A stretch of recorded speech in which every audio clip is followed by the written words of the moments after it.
Good morning. Welcome to Department of Medicine Grand Rounds. I couldn't be more pleased than to provide introductions to our speakers today. We rarely have anyone as illustrious, and now we have two people whose CVs I really enjoyed reviewing, and if I tried to do them justice, I wouldn't give them any opportunity to talk this morning. So I'm going to briefly summarize a little bit of history and background for our speakers and then turn this over to them. First is Dr. Marsha Mailick. She's a graduate of the University of Wisconsin in psychology and sociology. She then went on to get her PhD in social welfare policy at Brandeis University. She served as an assistant and then associate professor at Boston University School of Social Work in the Department of Sociology, and then returned to the University of Wisconsin as a professor and has remained ever since. She was director of the Weizmann Center from 2002 to 2015, and then more recently interim vice chancellor, and currently serves as vice chancellor for research and graduate education for the University of Wisconsin, the whole university.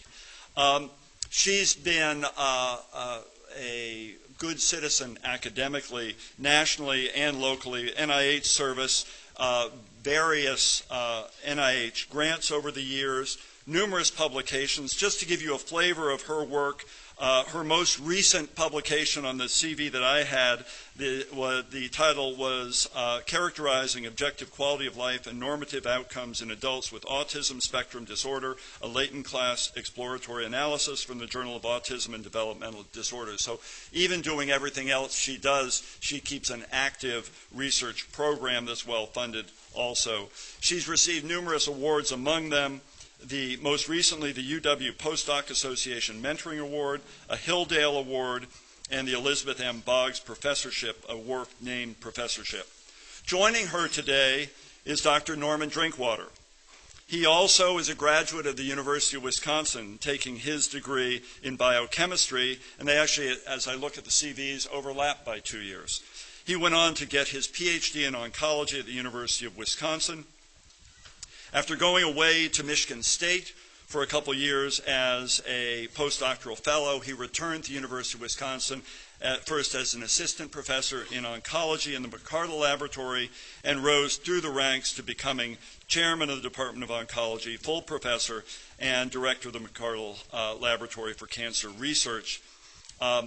He is now currently the associate vice chancellor for graduate education for biological sciences, and works closely with Dr. Mailick. He likewise has been well funded over the years. His most recent publication is entitled Association of Chromosomal Rearrangement Event with Mouse Posterior Polymorphous Corneal Dystrophy and Alteration in the CSRP2BP, DRANK1, and OVAL2 gene expression, recently published in PLOS ONE. So clearly a fundamental scientist, active not only in terms of overseeing biological research here at the university, but in his own laboratory and research. He's received a number of awards as well, including the Marian Messerschmidt Professor in Cancer Research here at the University of Wisconsin, and the Volkert O.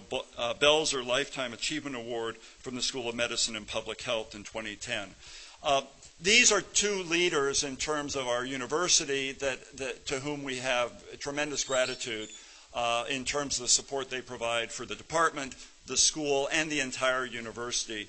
As our vice chair, Nasya Safdar, and I discussed early on, we thought it would be really valuable to have this representation and to learn more from them about their world and the overall global world at the University of Wisconsin. So today they're presenting Grand Rounds, moving research forward at UW-Madison, building our successes, addressing our challenges.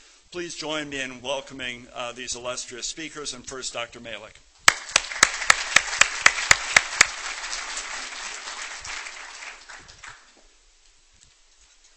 Thank you very much for inviting us and for that kind introduction. And I know we have impossible titles, and I apologize for that. I'll say a little bit about how we got them. It's really fun to be here. Okay, so a little history. In 1904, the first dean of the graduate school was appointed at the University of Wisconsin. And until 2014, the dean of the graduate school was also the senior research officer of the university, eventually with the title Vice Chancellor for Research. And, you know, it's wonderful to be back at West Campus as many times as I can be, especially today being here with the Department of Medicine and Grand Rounds. But in the middle of the campus, there was a drama that extended maybe a 5-year drama or fight about whether the dean of the graduate school should be the vice chancellor for research or whether University of Wisconsin-Madison, like most other major research universities, should have someone who thinks about graduate education from morning until they go to sleep at night and someone else who thinks about the research enterprise. And this was, you know, it's hard to believe how much emotional energy on campus went into this discussion. But breaking this long tradition that has worked so well for our university was very difficult. And fortunately, I never participated in that drama. But when the chancellor asked if I would come in as an interim, I said I would, even though at that point it was unclear how the fight would end. And so I didn't know if I was accepting the position of dean of the graduate school and vice chancellor for research or vice chancellor for research and graduate education. And I figured, well, we'll work it out one way or the other, and I was happy to help. And I was also very, very fortunate right from the beginning that Norm Drinkwater was willing to join in this enterprise, again, not knowing exactly what you were getting into, because we didn't know. I mean, whatever. So in June 2014, the Faculty Senate took a vote, and they voted overwhelmingly, really, to separate the two roles, but remain to develop linkages or sustain linkages between graduate education, which is so critically important on our campus, and that is how research is enacted on our campus. And so that's why I have such a clunky title. Someone said to me, "You need a new moniker." And moniker is an old-fashioned word, but I thought that it was well put. So our responsibility is to increase and strengthen the research portfolio of UW-Madison while at the same time sustaining graduate education. So what we thought we would do today is to provide some data for you about where UW-Madison ranks with respect to research, and we'll just primarily focus on research today, although if you have questions about graduate education, we can try to delve into that realm as well, and talk about some of the areas where we could strengthen our research portfolio, and also to give you some feedback that we know, or at least from our data, about where Department of Medicine fits into this picture. So we're going to tag team this, Norman and I.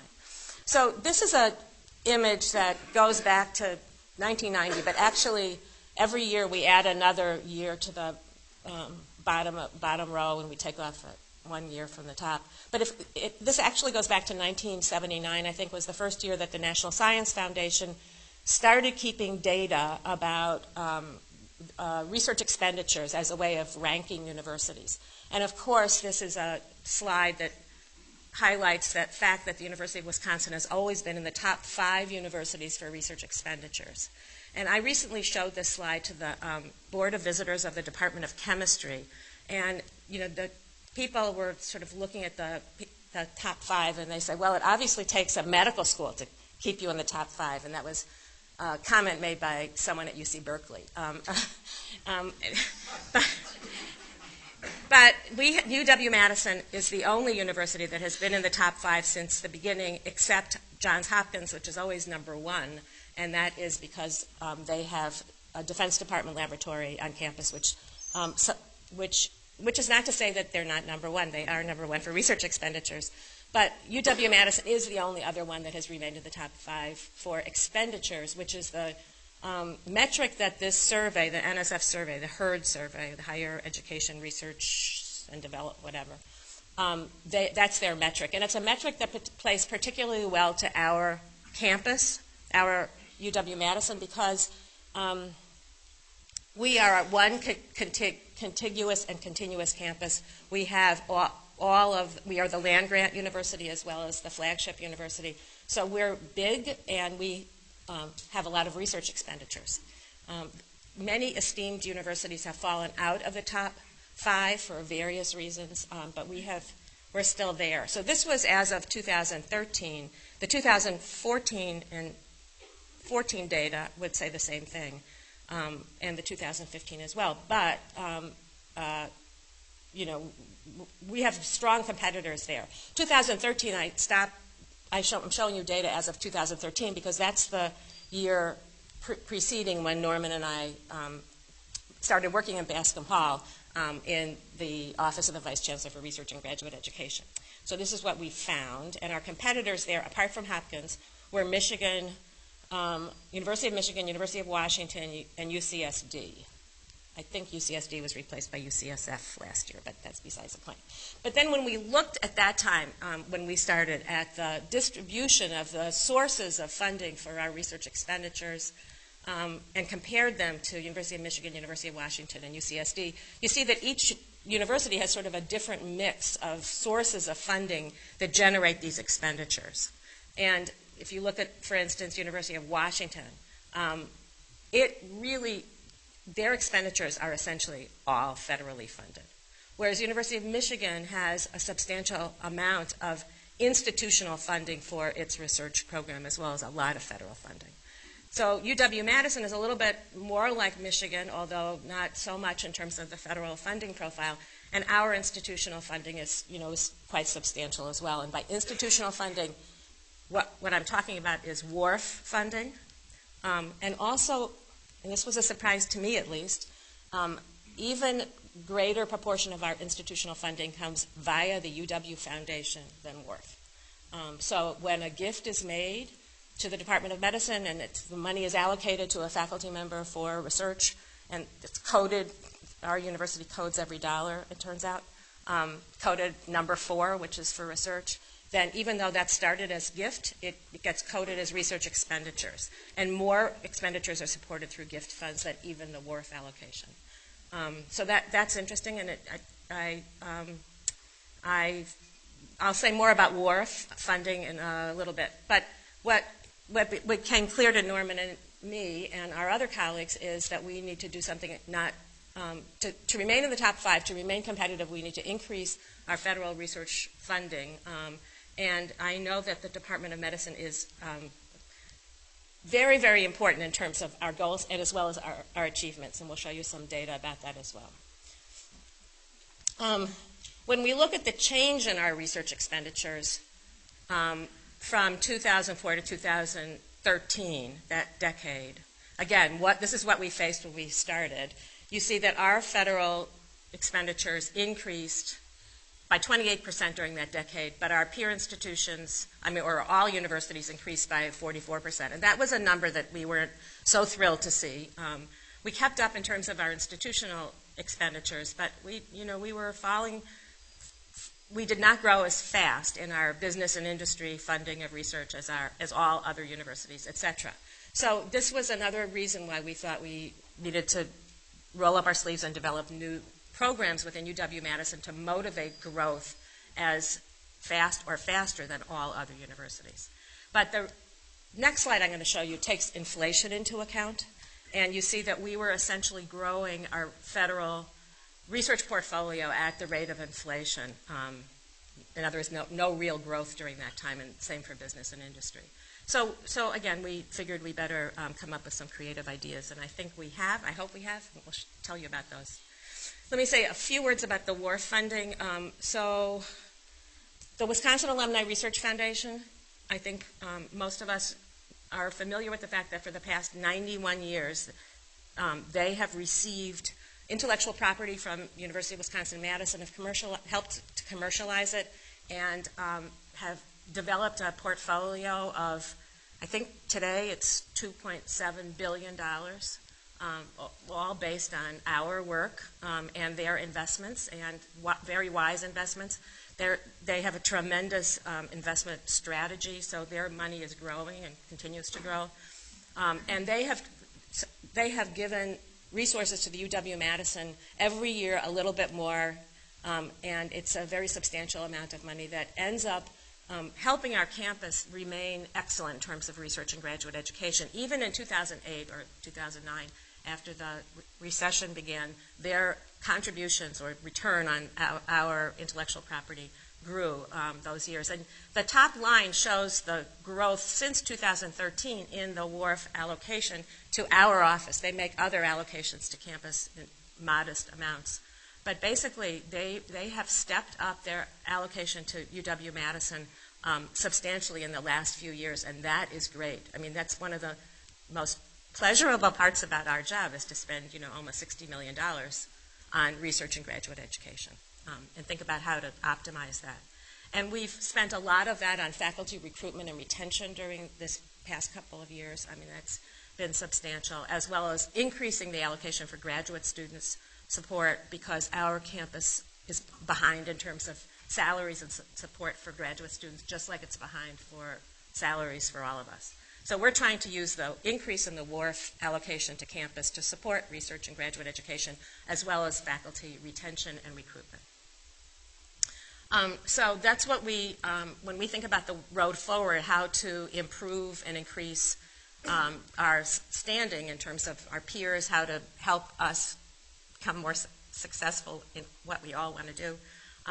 We think the WARF allocation to us is a strategy that that's under our control and that we can use it in specific ways to help allocate funding for the research projects that are so important to our campus. We have a substantial bridge funding program that helps longstanding research programs sustain during the tough times that they face for federal funding. And we just heard some wonderful news about the success of one of our bridge allocations. We have a great deal of commitment to supporting multi-investigator research, and we've implemented a new research program that we call, it's a funding program that we call UW-2020 with the goal of trying to increase our standing and our portfolio by the year 2020. When I talk about that, I talk about UW-2020 being the research projects of our dreams. And we all know that what we wake up and we dream about doing as researchers is not necessarily what study sections also dream about. And when I was being interviewed for this job, actually during some lunch, and it wasn't an interview that had faculty members around the table, it was external partners. And I'm talking about, the research projects of our dreams, and they say, well, what's yours? And so I start carrying on about it, and you can see their eyes are glazing over because they never heard of Fragile X syndrome, and they sort of heard of autism, but we all know what the research projects of our dreams are. And so our goal with UW-2020 is to help our faculty colleagues and their graduate students realize those.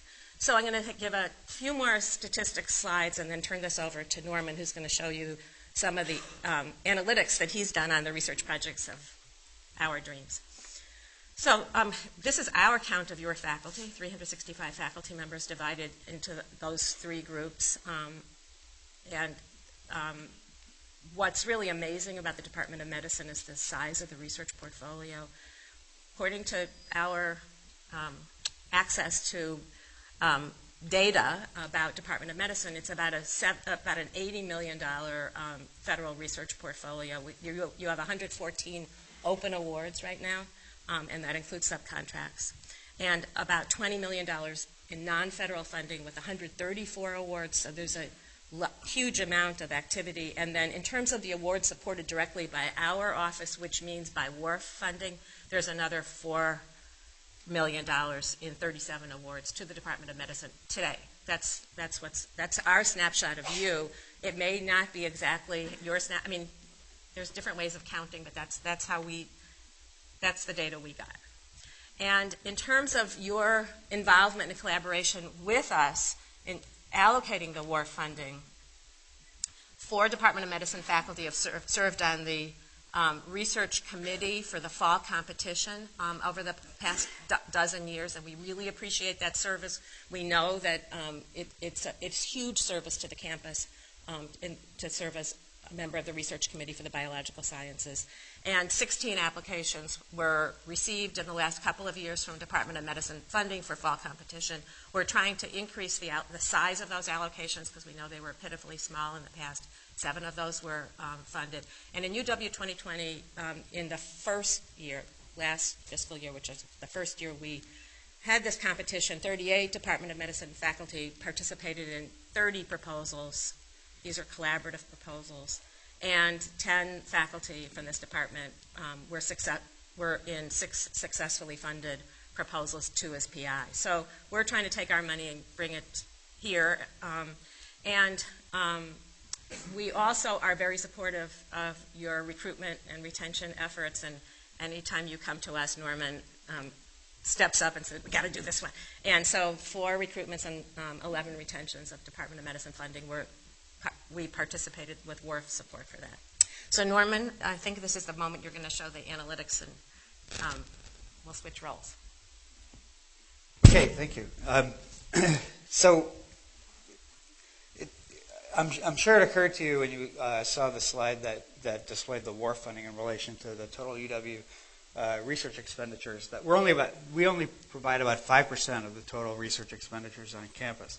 So that's not a very large fraction, and this is a really big ship, and it's really slow to move. So we spent a lot of time thinking about how we could use those funds, as Marsha said, in a strategic way to try to improve the research funding profile of the campus. And so one of the things that we did early on was to take a look at the kinds of federal funding that we receive at UW-Madison in relation to some of our peers. And you can see, so this is just a collection of about 10 institutions, including us. I'm going to try that. Yes. Okay, and so this is total funding, and you can see that although there are several places, including Washington, Michigan, UNC, and UCSD above us, we have a reasonable amount of federal funding. And we have been pretty successful just because of the culture of the campus in maintaining a strong representation in terms of individual research grants, R-type awards. But if you look at other sorts of awards, the picture's a little less rosy. So we actually do pretty well in terms of center grants in relation to our peers. You can see that we're comparable to Michigan in terms of center grants. We actually do quite well in terms of training funding, so T32s and various individual training awards made to students and postdocs on this campus. But if you look at multi-investigator funding, so U-type awards, P-type awards, those grants that tend to be very large in dollar amounts on an annual basis and involve many faculty research groups, we're actually quite far behind the people who have a significantly greater amount of funding than us. And in fact, if you look at the ratio of the individual research grants to multi-investigator research grants, for the top tier of institutions, Washington, Michigan, and UNC, the ratio is somewhere between 3.5 and 4. At University of Wisconsin, it's 5.4. So we have 5.4 times as many R-type awards, or individual investigator-type awards, as we do multi-investigator awards. So why is that a problem? One of the reasons that that's a problem is that there's been a significant shift, maybe in the range of 5 to 10%, of NIH's funding portfolio towards multi-investigator awards. Larger awards including clinical trials as well as program project grants, U01 type grants, or U54 type grants, and so forth.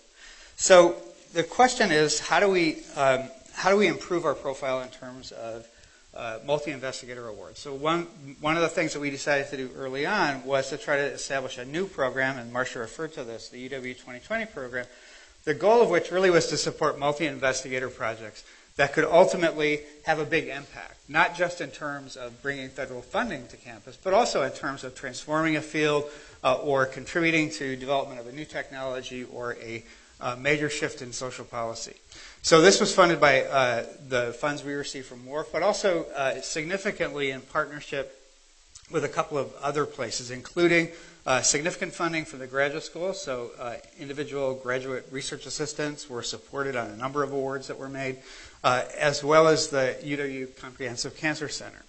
So the awards range from anywhere from $100,000 to $500,000 over a 2-year period. The average over the 2 cycles that we did in the last year was about $350,000. And so we had 2 calls, one in the fall and one late in the winter last year for proposals, and we received 252 proposals involving 872 investigators. So there was a pretty broad representation from the campus during the last fiscal year. So the review process for that was somewhat different than some of the other programs like the fall research competitions that we run. We initially had each of the grants reviewed by two faculty experts on campus who provided written reviews. Those written reviews, together with the proposals, were then evaluated by the UW 2020 Council, which was a group of 17 faculty that represented all of the divisions on campus. And then that group ranked the awards, and we provided funding in the end for 28 awards during the last fiscal year. So this is just a network map of the projects that were submitted. So you can't read any of this, although if you have really good eyes, some of you will be able to see your names on this slide. But the important point for this slide is really twofold. First, look at the breadth of the campus that's represented in terms of these projects. So we have individual investigators from virtually every school or college on campus. In addition, you can see that there's a very prominent number of boxes that are shaded red. Those are SMPH faculty. So SMPH was in fact a major contributor to this very large number of research projects. The other thing that you can see is there are lots of connections between the projects. And so those involve key individuals on campus who are heavy collaborators. So they may participate in multiple projects providing their own particular expertise in ways that make that project better. The last thing that I'll point out is that most of these nodes that you see in terms of the individual projects actually involve faculty from multiple schools and colleges. So it may be a couple of SMPH faculty, a CALS faculty, and an LNS faculty, or any of the various and sundry possible permutations of that. So that was all the projects that were submitted through this program. There were a lot of them. It took a long time to review. There were something like 150 faculty across the campus, who many of whom are in this room, who helped us a great deal by providing very thoughtful and detailed reviews of the projects that we then used to decide which projects should be funded. So this shows the funded projects. And again, you'll see the very prominent role of the School of Medicine and Public Health and the fact that many of the projects involve faculty from multiple schools and colleges. So just to zoom in on a little bit more and make this a little more particular to you guys, you can see the Department of Medicine, in fact, is a significant player in this. So here the darker red boxes represent Department of Medicine faculty, and the pink boxes are the other SMPH faculty, and the remaining schools and colleges are represented in gray. So in fact, two of the projects that were funded in these two rounds of UW 2020 were led by Department of Medicine faculty. So the first is patient-specific ventricular cardiac tissue units for sudden cardiac death prevention, and that's the PI for which is Tim Camp. And there are a couple of other co-PIs who are from the Department of Medicine. And the second was the molecular atlas of Alzheimer's disease stages, and Sterling Johnson was the PI, and there were also several other Department of Medicine faculty who are co-PIs or co-investigators on these projects. So from our point of view anyway, this program has been very successful in bringing together faculty who haven't always worked extensively together in the past to develop new research programs which we hope by the end of the 2-year period will be highly competitive for multi-investigator extramural funding. And the goal at least for several years of this process would be to try to increase the proportion of multi-investigator funding that we bring to campus. And as I said before, one of the reasons that that's important is that not only does it increase the amount of federal funding to campus, those grants tend to be much larger in magnitude since they involve much broader research projects than those from individual investigators. So I'm going to turn it back to Marsha then.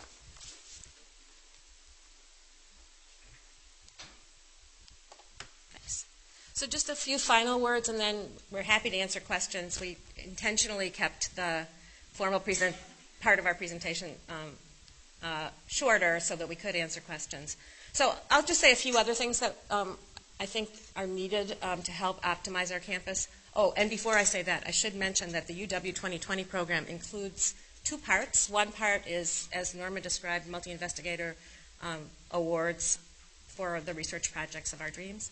And the other is infrastructure awards. So we supported, of the 28 awards last year, we supported 10 for major equipment or new infrastructure on campus. And the goal there is to potentiate other access to the infrastructure by other investigators so that it could have a ripple effect on their opportunities as well. So a couple of other things to mention, or a few other things to mention. We're reorganizing. This is not so interesting, but it affects all of us who have research programs. We're reorganizing the allocation of compliance responsibilities.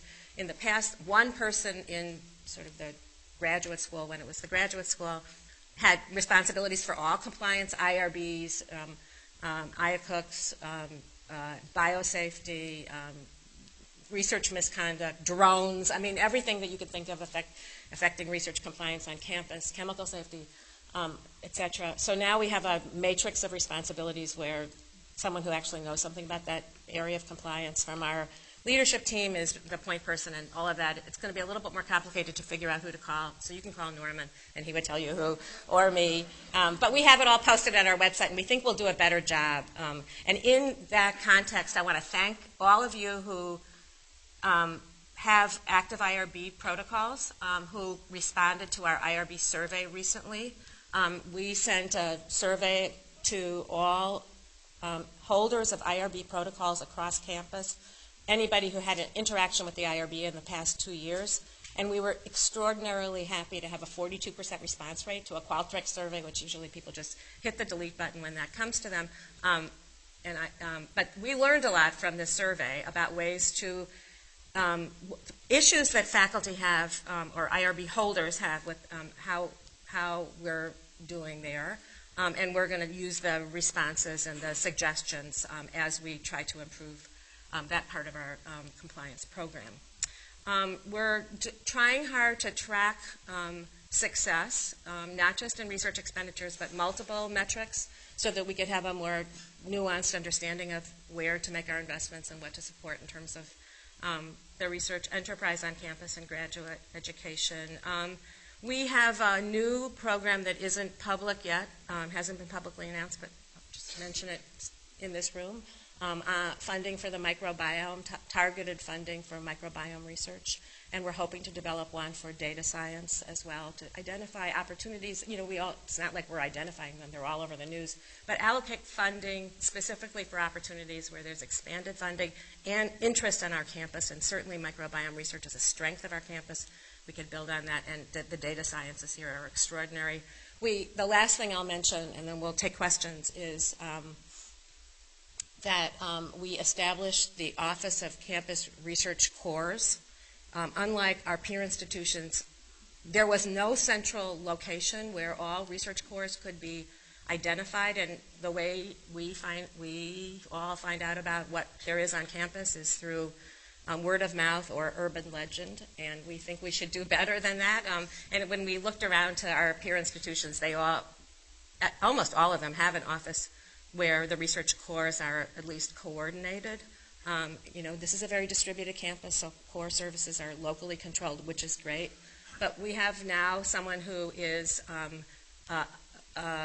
curating the information about research core services on campus, and probably by the end of this academic year, there'll be an interactive website that's available so that the urban legend can be replaced by data about what the core service offers, how to access it, what the rates are, you know, a much more transparent approach to research core services. And Isabel Gerard is doing a great job in getting going. She's visited 60 core services on campus already. She started on September 1st.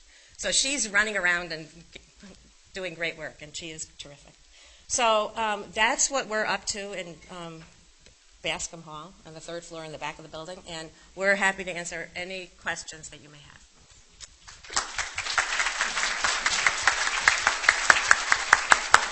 Thank you so much. Before we take questions, I just want to make note of a couple of statistics that you mentioned, and really appreciate how carefully you gave the big picture and also examined the Department of Medicine.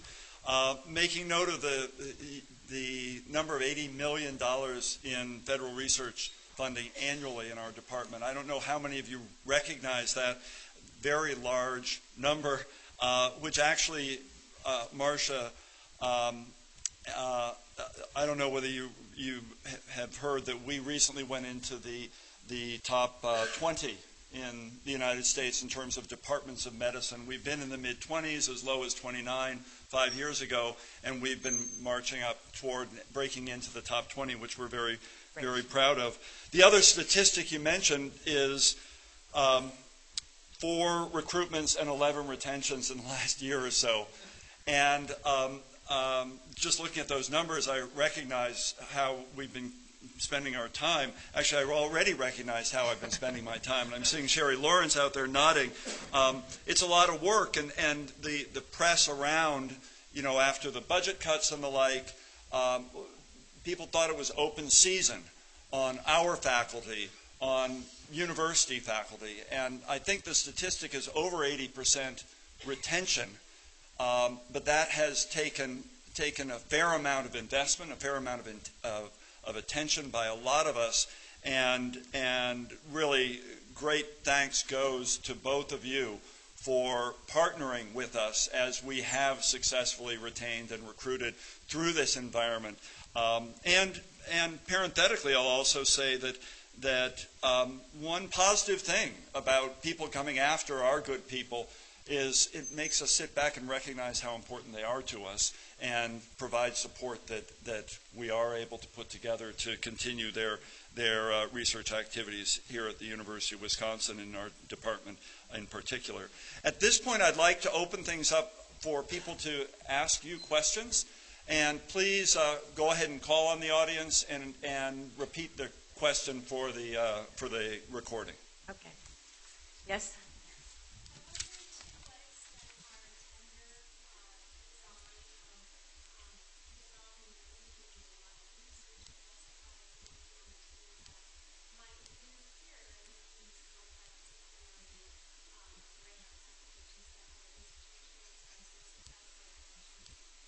So the question has to do with whether our tenure tradition of requiring faculty members to have an individual, independent line of research would interfere with, would participation in multi-investigator projects interfere with success on the tenure track.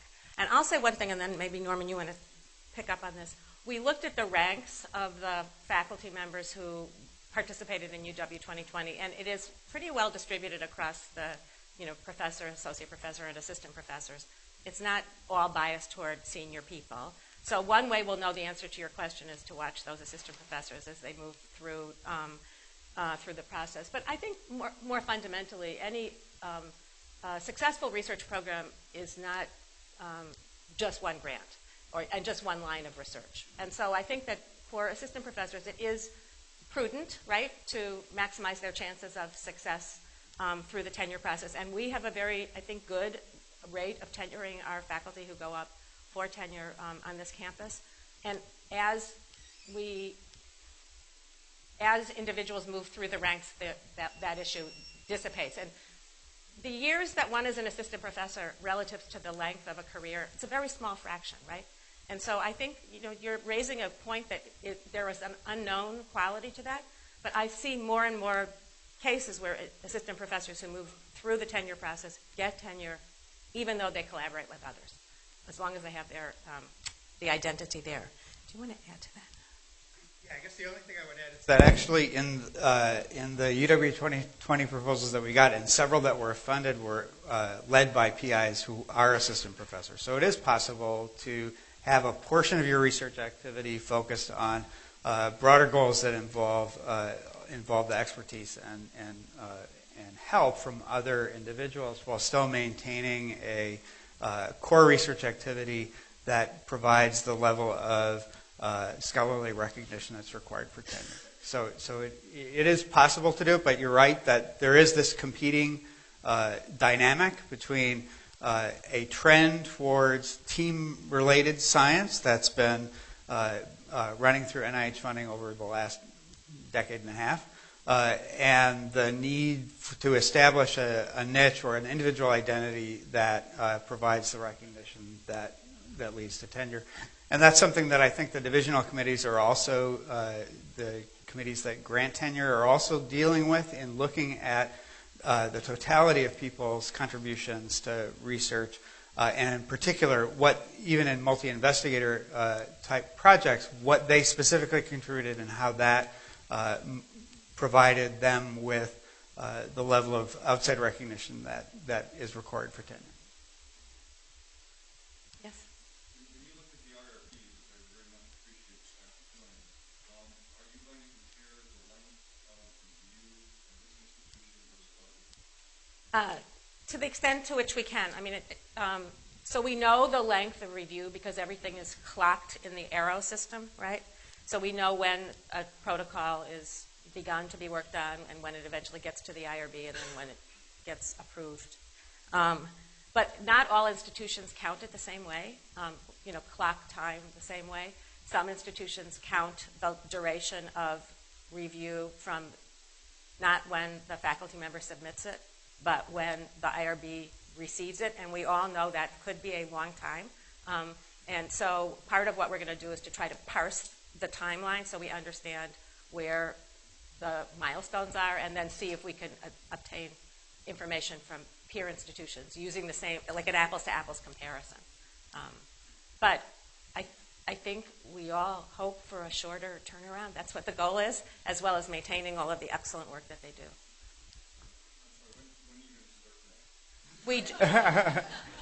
It can't be soon enough, right?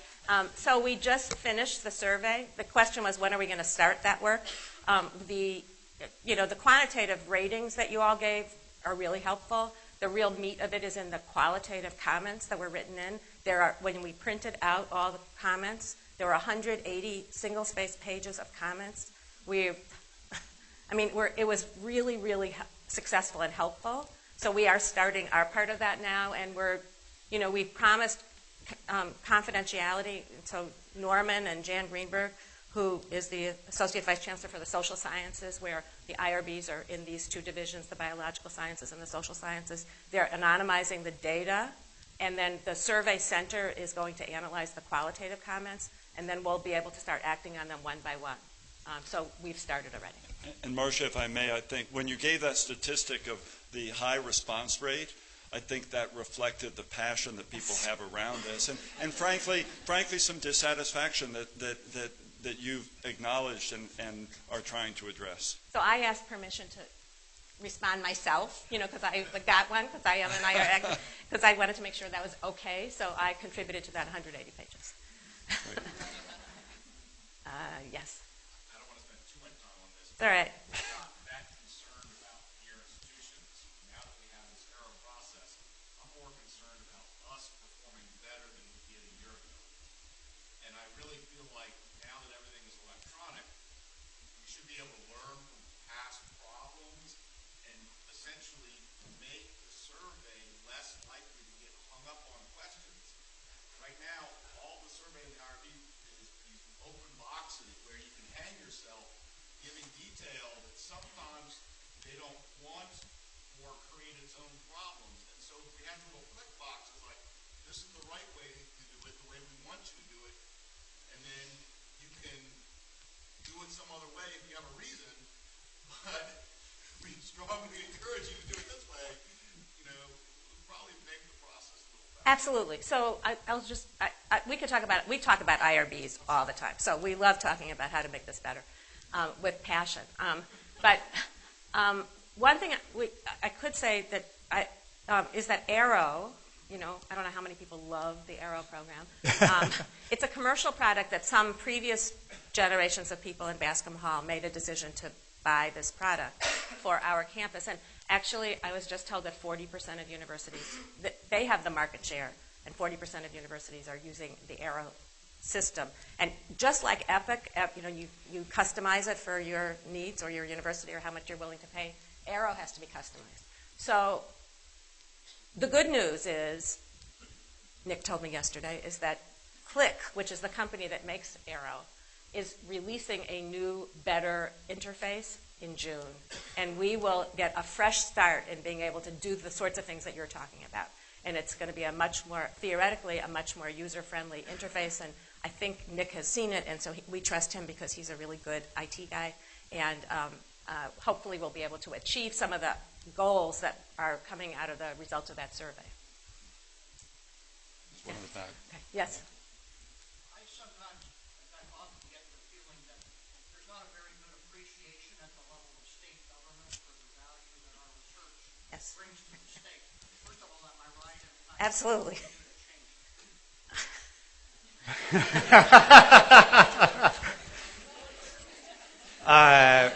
Write your state legislator. Do you mind repeating the question? Do they love us on the other end of State Street, or appreciate us, or respect us, the research that we're doing?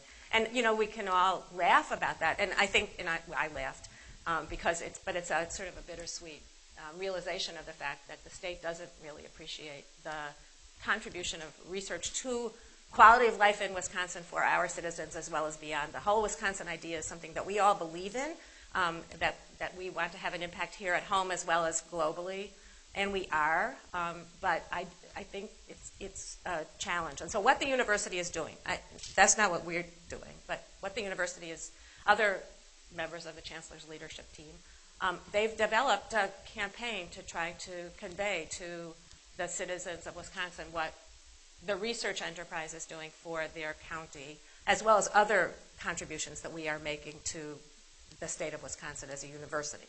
And that's called Project 72, and there are 72 counties in Wisconsin, and there are billboards going up in each county with stories about, faculty and students at the University of Wisconsin and how they, or people living in those counties who were faculty or who are faculty or were students at the University of Wisconsin, some local person that they can recognize who their life was changed by this university, or their life was saved by this department of medicine or whatever.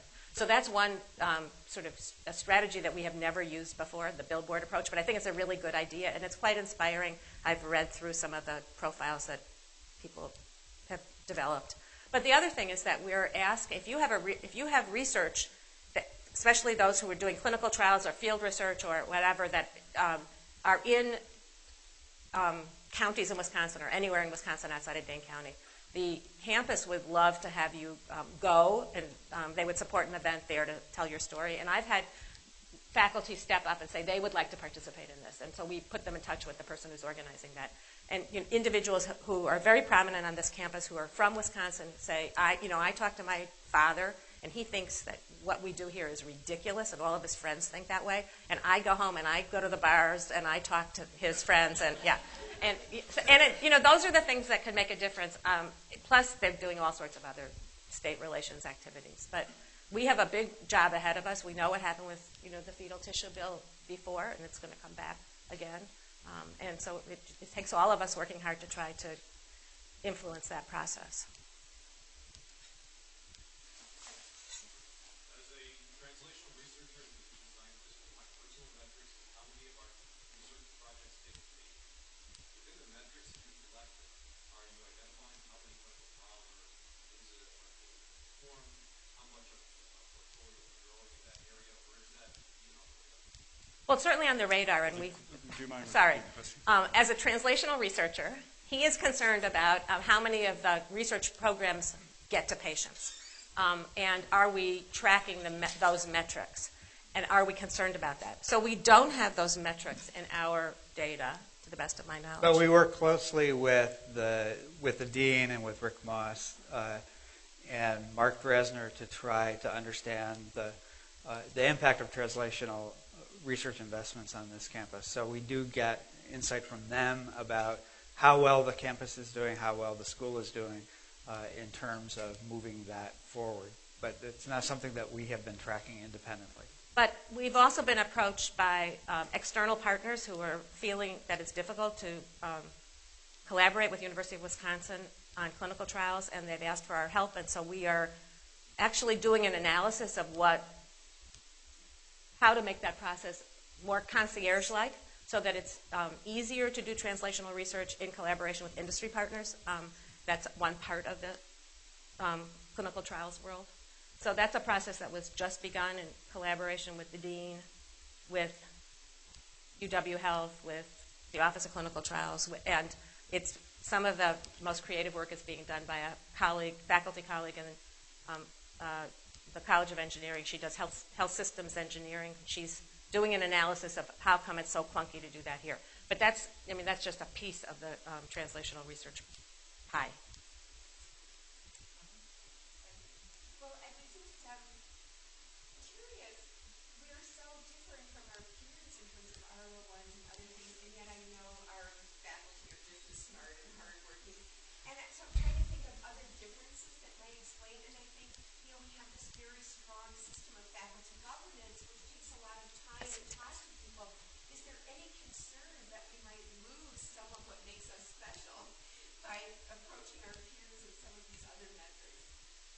Well, we certainly don't want to lose what makes us special. But I think one of the differences is it's not just the faculty governance or the shared governance. I think another difference, certainly in terms of University of Washington, is just a soft money culture that is we have a different mix of funding than some universities, but if you have a soft money culture, it influences the number of applications that are submitted. So we are trying to understand not only how we can do better, but what is valuable about holding on to the current mix of funding. Because I think that having institutional funding, the great thing about the WARF money is it's undesignated. It's not like a donor says, I want you to spend that money on this. It's really about the merits of the ideas, and it's about the research across this entire campus. We don't want to lose that. And if I may, this is the most collegial, collaborative campus I've ever been on. And that's one of the selling points that I bring to faculty as I'm recruiting them, that you can go down the hall and pose a question to another scientist, and the fact is the immediate response is, how can we work together, as opposed to, what are you trying to take from me? And there are institutions that are like that, and this is a very special place, and that's why the number that you showed where we have less multi-investigator grants is kind of surprising. But we in the department have made that a priority, and you're familiar with Dave Andy's UO1 recently, and I see that as a great opportunity. But it is kind of paradoxical that this place that we think of working so well together, I think there's great opportunity there. Hi.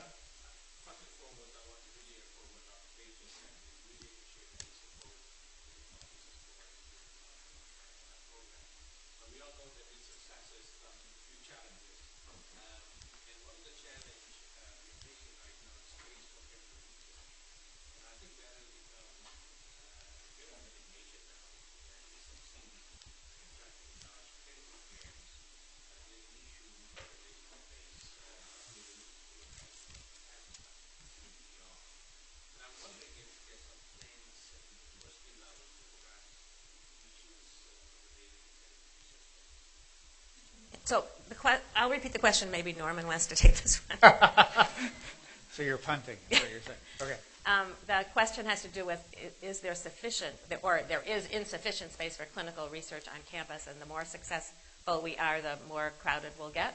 And what are the plans for increasing space for clinical research? And I'll just answer one part of it, and it's going to be very short. I don't think there are any central plans for central meaning Chancellor plans for increasing clinical research. I think the top priority for buildings is the Department of Chemistry, which is a disaster. The chemistry building is a disaster, and so is the humanities building, and I think that's what's central, but more locally.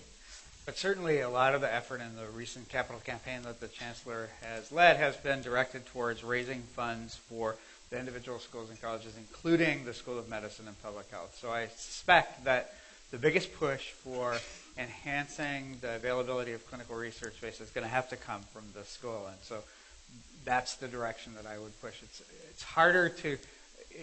One of the great things about this place, it's a really diverse campus, and there's everything going on here. And one of the challenges that we face is it's a really big campus, and there's everything going on here. And so you have to choose the directions in which you're going to push in order to get specific goals move forward, and I think the school is probably the best avenue for that. Yes? So, considering all the exciting work on the Marian microbiome and how it affects students with diabetes, cancer, osteoporosis, as far as I know,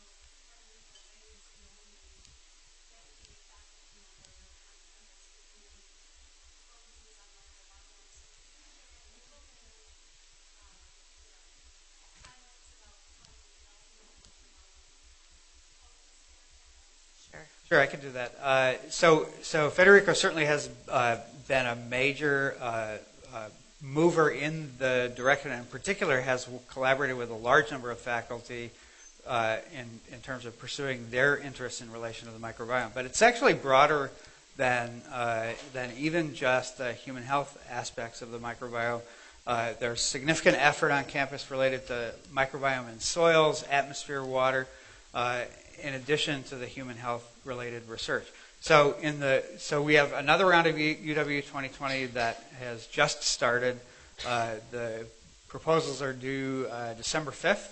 Of the abstracts that we've gotten for this round of UW 2020, at least 6 have a focus on the microbiome. So there really is a variety of research groups on campus that have a focus in this area. What we hope to do is to capitalize on the success that we've had with the UW 2020 to pattern a targeted research investment in the area of the microbiome that will be rolled out closer to the end of the year. We're a little dependent on timing that's coming from the OSDP, the White House effort related to the microbiome, and their timing for our ability to announce that. But what we hope to do then is that shortly after the first of the year have a targeted competition that we will bring in not just the half dozen that we already have, but an even larger number of proposals related to microbiome research.